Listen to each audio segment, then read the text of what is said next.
We veterans came home eager to continue with our civilian lives, only to find ourselves enmeshed in dysfunctional pathologies that erode confidence, dampen spirits, and lead too many of us to self-destruction. One of the toughest points of my life was I had a really bad mental breakdown. It was between what happened overseas to losing a friend who committed suicide when we came back to decisions I've made during my lifetime and not being able to be athletic anymore, not being able to run anymore. Just a lot of things with the anxiety and everything else that happened to a point where when they pulled me over, I couldn't hang myself because my rope was in my trunk and I couldn't cut myself as hard as it was. I tried, couldn't do it. So I had about 200 pills I brought from a CVS store. It was, so I ended up taking all the pills and I woke up in a hospital bed, handcuffed with a tube down my throat, with hearing all these pills come out my throat. I went back home and a lot of things didn't work out, and I had to leave just about immediately after I got back.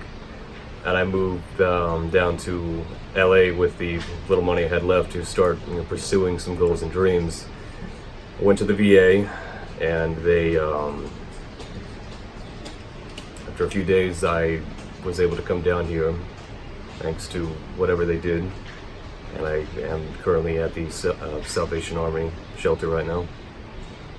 After getting out, without having too many or just about anyone to rely on and no finance, it became a hell of a struggle. I've dealt with this before, but going through it again is not something that I like to do, and I don't really feel like anyone should have to go through being financially unstable, homeless, and have no family or friends. And I see that with a lot of veterans. I'm a lot younger, mind you, I have my own issues, but things can go better for people. Not everyone wants to be a bum.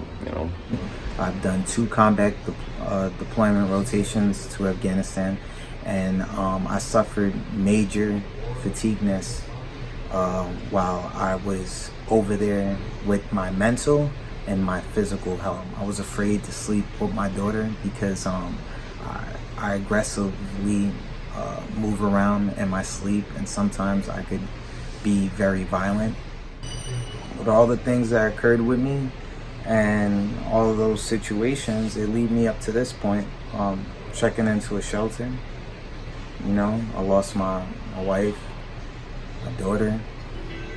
We veterans came home eager to continue with our civilian lives, only to find ourselves enmeshed in dysfunctional pathologies that erode confidence, dampen spirits, and lead too many of us to self-destruction. It is now time for a new model, one that outreaches and assists veterans struggling with the imperative transition of veteran to civilian. And we, the new breed, with our objectives of inclusion and community, are here to fulfill it. We discovered that we were so deficient in effective foundation skills to navigate our civilian culture that we found ourselves isolated. Among us are those who got divorced, got evicted from residencies, faced criminal charges, and most tragically, contemplated suicide. All of that is now remarkably changed through our meeting with and guidance from Caldwell Williams.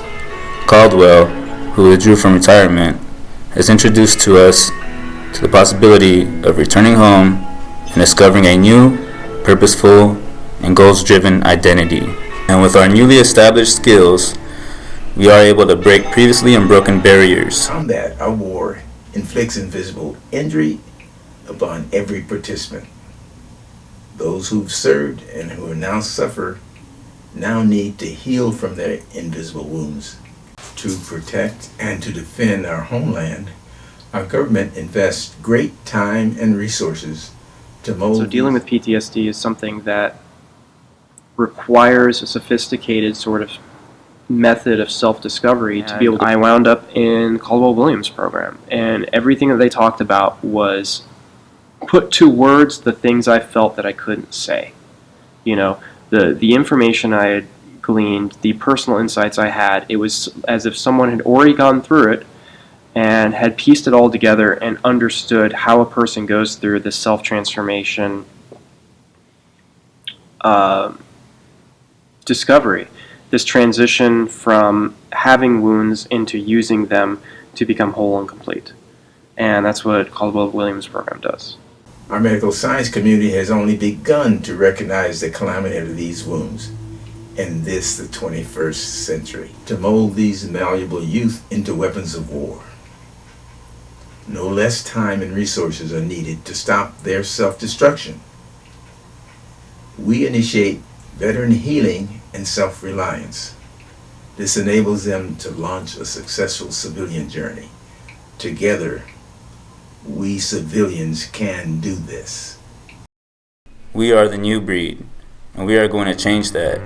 And we can't wait for you to join us. We have found a program that is helping us heal our invisible wounds. We are willing to do the work, but we need your help. Please donate.